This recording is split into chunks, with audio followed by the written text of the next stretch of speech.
관절 통증 세포부터 다시 깨워라. 콘드로이친, MSM, NMN, 복합 접근의 가능성. 서론, 왜 이 이야기를 시작하는가? 안녕하십니까? 오늘 이 영상을 보고 계신 분들 중 상당수는 아마도 무릎이 아프시거나 고관절이 불편하시거나 아침에 일어날 때 관절이 뻣뻣해서 고생하고 계실 겁니다. 저 역시 그랬습니다. 60대 후반 무릎 관절염과 고관절에서 뚝뚝 소리와 통증으로 걷는 것이 어려웠던 시절이 있었습니다. 콘드로이친을 꾸준히 먹었지만 그저 악화를 막는다는 느낌만 있었을 뿐 실질적인 개선은 없었죠. 그런데 약 2개월 전 NMN이라는 성분을 추가로 복용하기 시작했고 지금은 통증이 거의 느껴지지 않는 상태를 유지하고 있습니다. 본 영상은 개인의 경험을 바탕으로 한 사례이며 동일한 결과를 보장하지 않습니다. 하지만 이 경험이 의학적으로 왜 가능했을 수 있는지 그리고 많은 분들께 어떤 도움이 될 수 있는지를 진지하게 탐구해 보고자 합니다. 관절염은 단순히 연골이 닳아서 생기는 문제가 아닙니다. 그 이면에는 노화, 만성염증, 그리고 무엇보다 세포의 에너지 저하라는 근본적인 문제가 숨어 있습니다. 기존의 관절 영양제들은 대부분 구조를 보호한다는 데 초점을 맞춰왔습니다.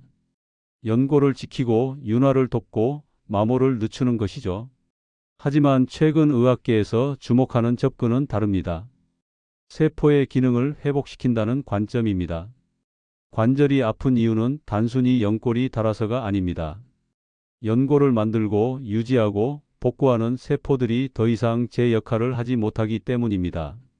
마치 공장이 낡아서가 아니라 공장의 전기가 끊겨서 가동이 멈춘 것과 같습니다. 오늘 이 영상에서는 콘드로이친과 MSM이라는 구조 보호 영양소와 NMN이라는 세포 에너지 회복 성분이 어떻게 함께 작동하여 관절 통증을 관리할 수 있는지를 의학적 관점에서 차근차근 설명드리겠습니다. 실제 사례 60대 후반 두 관절의 통증이 사라지기까지 제 이야기를 먼저 말씀드리겠습니다. 60대 후반 남성인 저는 약 5년 전부터 무릎 관절염 진단을 받았습니다. 계단을 내려갈 때마다 무릎에서 뚝뚝 소리가 나고 통증이 심했죠. 고관절도 마찬가지였습니다. 앉았다 일어설 때, 걸을 때, 특히 방향을 바꿀 때 통증이 심했습니다. 병원에서는 나이가 들면 어쩔 수 없다, 체중을 줄이고 운동을 하라, 심해지면 수술을 고려하자는 이야기를 들었습니다. 물론 맞는 말입니다. 하지만 당장의 통증을 어떻게 관리할 것인가가 제 가장 큰 고민이었죠. 콘드로이친은 이미 3년 넘게 복용하고 있었습니다. MSM도 함께 먹었습니다. 통증이 완전히 없어지지는 않았지만 그래도 관리는 되고 있다는 느낌이었습니다. 악화는 막고 있다는 안도감 정도였죠. 그러던 중 NMN이라는 성분에 대해 알게 되었습니다. NAD를 증가시켜 세포 에너지를 회복시킨다는 내용이었습니다. 처음에는 반신반의했습니다. 또 건강식품 광고겠지 싶었죠. 하지만 여러 연구 자료를 찾아보니 노화와 관련된 세포 기능 회복에 대한 과학적 근거들이 있더군요. 그래서 결심했습니다. 하루 1500mg의 NMN을 추가로 복용해 보기로 했습니다. 기존에 먹던 콘드로이친과 MSM은 그대로 유지하면서 말이죠. 첫 2주는 별다른 변화가 없었습니다. 3주째부터 뭔가 달라지기 시작했습니다. 아침에 일어났을 때 관절이 덜 뻣뻣한 느낌? 정확히 설명하기는 어렵지만 움직임이 조금 부드러워졌다는 느낌이 들었습니다.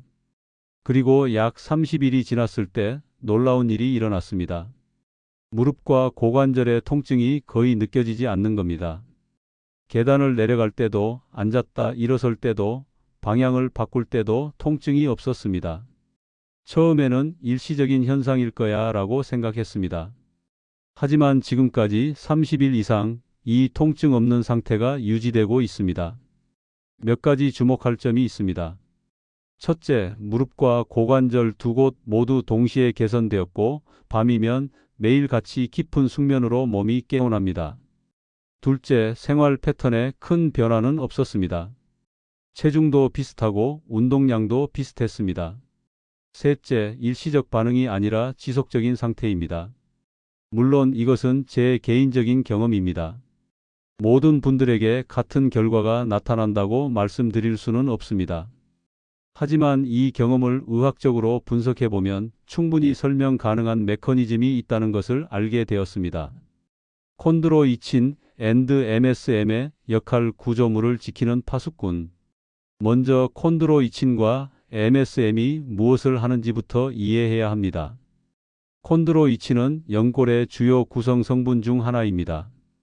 연골은 뼈와 뼈 사이에서 쿠션 역할을 하는 조직인데 이 연골의 70% 이상이 수분입니다. 콘드로이친은 이 수분을 끌어당기고 유지하는 역할을 합니다. 쉽게 비유하자면 콘드로이친은 스펀지와 같습니다.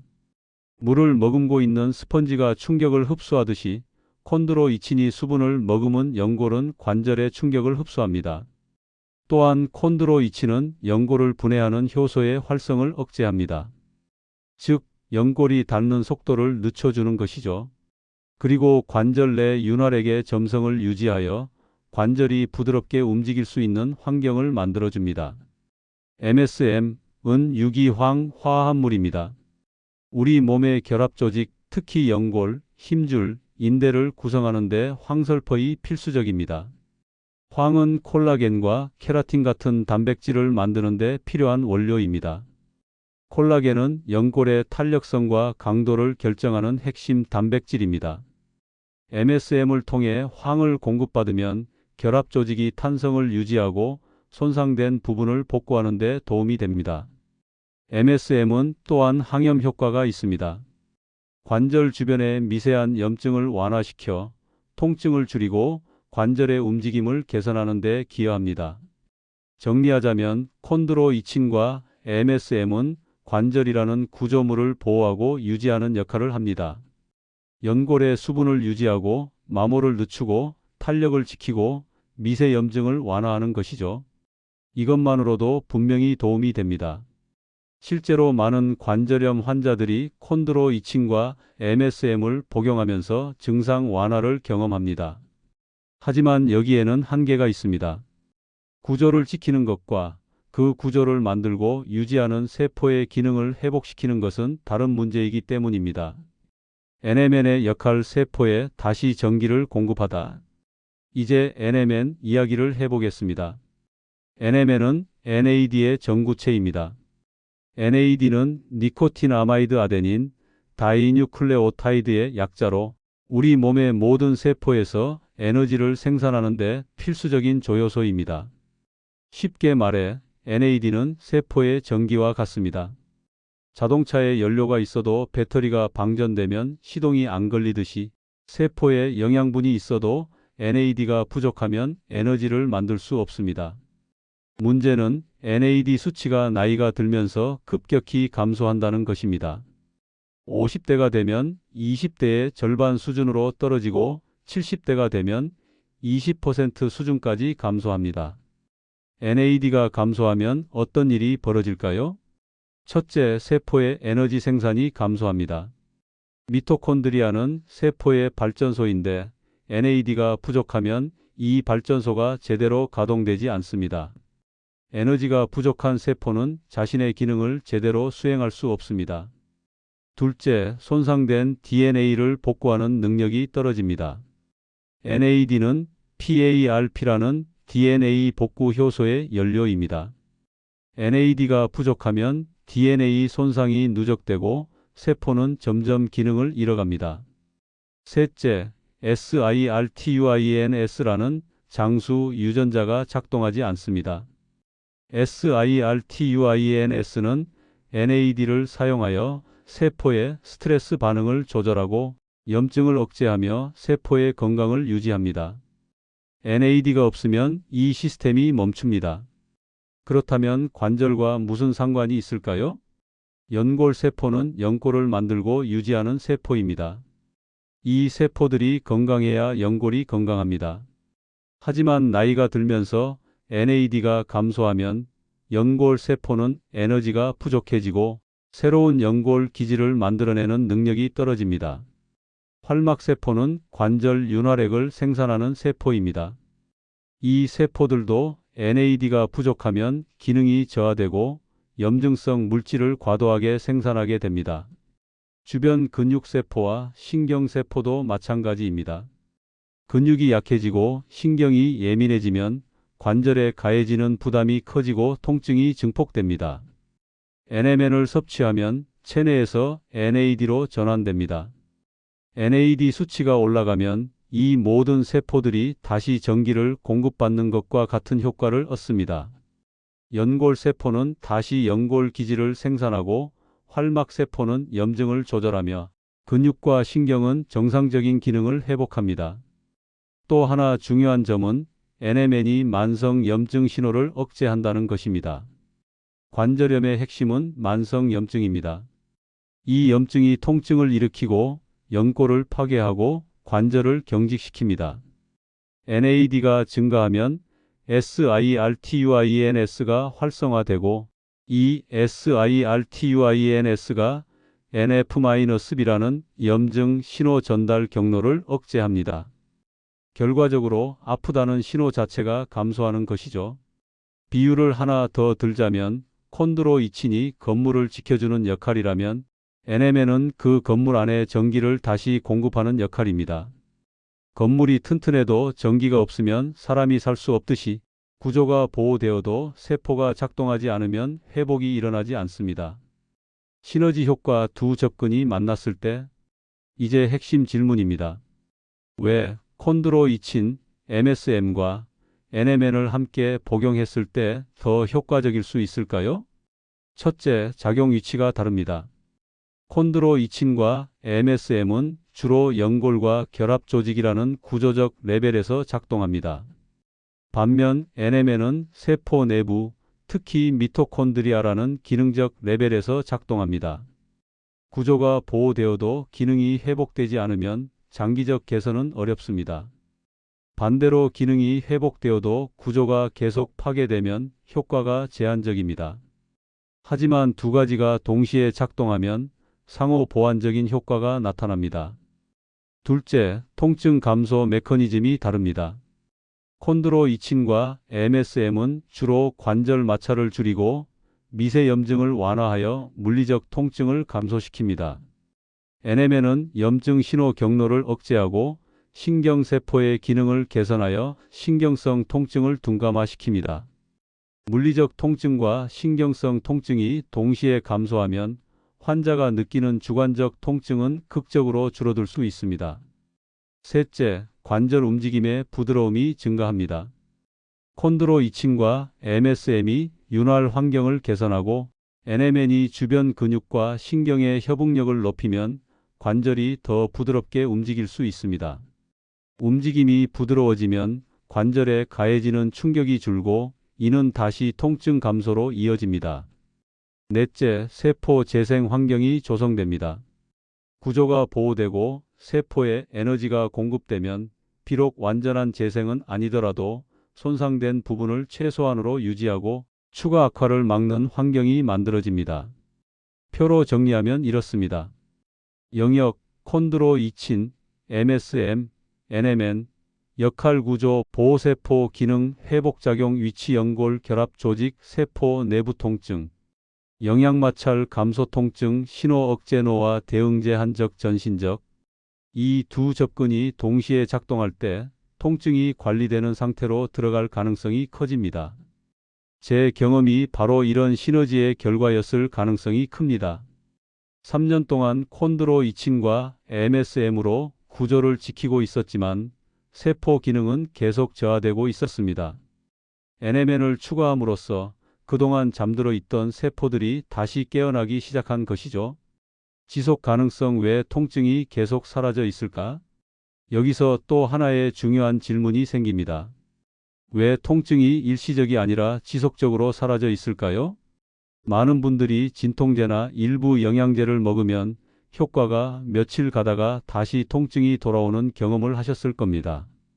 하지만 제 경우는 이미 30일 이상 통증 없는 상태가 유지되고 있습니다.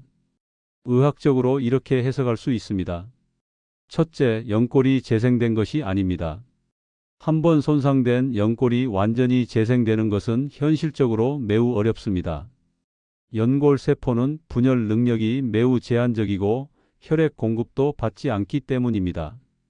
둘째, 염증이 비활성화되었습니다. 만성 염증이 활성 상태에서 비활성 상태로 전환되면 통증이 급격히 감소합니다. NMN을 통한 NAD 증가가 SIRTUINS를 활성화시키고 이것이 염증 신호를 지속적으로 억제하고 있는 것으로 보입니다. 셋째, 통증인지 경로가 안정화되었습니다. 만성 통증은 통증 기억을 남깁니다. 신경계가 과민해져서 작은 자극에도 통증을 느끼게 됩니다. 하지만 NAD 증가로 신경세포의 기능이 회복되면 이 과민 상태가 정상화될 수 있습니다. 넷째, 관절 주변 환경이 개선되었습니다. 윤활액의 질이 좋아지고 근육의 협응력이 높아지고 연골의 수분 함량이 유지되면 관절이 편안한 상태를 지속할 수 있습니다. 중요한 문장 하나를 말씀드리겠습니다. 병이 사라진 것이 아니라 몸이 통증을 일으키지 않는 상태로 균형을 되찾았다고 보는 것이 더 정확합니다. 관절염 자체가 완치된 것은 아닙니다. 구조적 손상은 여전히 존재합니다. 하지만 그 손상이 통증을 유발하지 않을 정도로 몸이 적응하고 관리하고 있는 상태인 것이죠. 이것이 바로 만성질환 관리의 핵심입니다. 병을 없애는 것이 아니라 병과 함께 살아가되 병이 삶을 지배하지 않도록 만드는 것입니다. 주의사항 반드시 알아야 할 것들. 이제 현실적인 이야기를 해야 합니다. 첫째, 개인차는 분명히 존재합니다. 제게 효과가 있었다고 해서 모든 분들에게 같은 결과가 나타나는 것은 아닙니다. 관절염의 정도, 나이, 체중, 기저질환, 유전적 요인, 생활습관 등 수많은 변수가 있습니다. 어떤 분들은 빠르게 효과를 느낄 수 있고 어떤 분들은 더 오래 걸릴 수 있으며 어떤 분들은 효과가 제한적일 수 있습니다. 이것은 모든 영양 보충제의 한계입니다. 둘째, 고용량 NMN, 장기 복용 시 주기적 휴식이 필요할 수 있습니다. NMN은 비교적 안전한 성분으로 알려져 있지만 장기간 고용량 복용에 대한 데이터는 아직 충분하지 않습니다. 일부 전문가들은 36개월 복용 후 12주 정도 휴식기를 가질 것을 권장하기도 합니다. 셋째, 통증이 소실되었다고 해서 무리해서는 안 됩니다. 통증은 몸이 보내는 경고 신호입니다. 통증이 없어졌다고 해서 구조적 손상이 완전히 회복된 것은 아닙니다. 과도한 운동이나 무리한 자세는 여전히 관절에 부담을 줄 수 있습니다. 넷째, 운동, 체중 관리, 생활 습관은 반드시 병행되어야 합니다. 영양제는 도구일 뿐입니다. 적정 체중을 유지하고 관절에 무리가 가지 않는 범위에서 규칙적으로 운동하고 바른 자세를 유지하는 것은 여전히 필수적입니다. 한 가지 문장을 꼭 기억하시기 바랍니다. 영양제는 기회를 만들어 줄 수는 있지만 관절을 대신 살아주지는 않습니다. 결론 60, 70세대에게 전하는 메시지. 관절은 나이를 먹습니다. 이것은 부인할 수 없는 사실입니다. 하지만 관절 관리 방법은 진화하고 있습니다. 과거에는 달았으니 참자, 나이 들면 어쩔 수 없다가 전부였습니다. 하지만 이제는 세포를 살펴보자, 기능을 회복시켜 보자라는 새로운 접근이 가능해졌습니다. 콘드로이친과 MSM으로 구조를 보호하고 NMN으로 세포 기능을 회복시키는 것. 이것은 단순히 영양제를 하나 더 먹는 차원이 아니라 관절 관리의 패러다임을 바꾸는 시도입니다. 저는 60대 후반의 나이에 다시 통증 없이 걷고 계단을 오르내리고 일상을 회복했습니다. 이것이 기적은 아닙니다. 과학적으로 설명 가능한 세포 수준에서의 변화입니다. 여러분도 가능할 수 있습니다. 물론 보장할 수는 없습니다. 하지만 시도해 볼 가치는 충분합니다. 중요한 것은 조기 관리입니다. 관절이 완전히 망가지기 전에 세포가 아직 반응할 수 있을 때 적극적으로 관리하는 것이 중요합니다. 그리고 무엇보다 자신의 몸 상태를 이해하려는 노력입니다. 왜 아픈지, 무엇이 필요한지, 어떻게 관리할 것인지를 스스로 공부하고 선택하는 것입니다. 관절은 나이를 먹지만 관리 방법은 진화하고 있습니다. 중요한 것은 지금의 몸 상태를 이해하려는 선택입니다. 본 영상이 여러분의 관절 건강을 지키는데 작은 도움이 되기를 진심으로 바랍니다. 감사합니다. 끝으로 도움이 필요하신 분은 댓글에서 연락처를 남겨주시면 도움 말씀드리겠습니다. 좋아요, 구독 꼭 부탁드리겠습니다.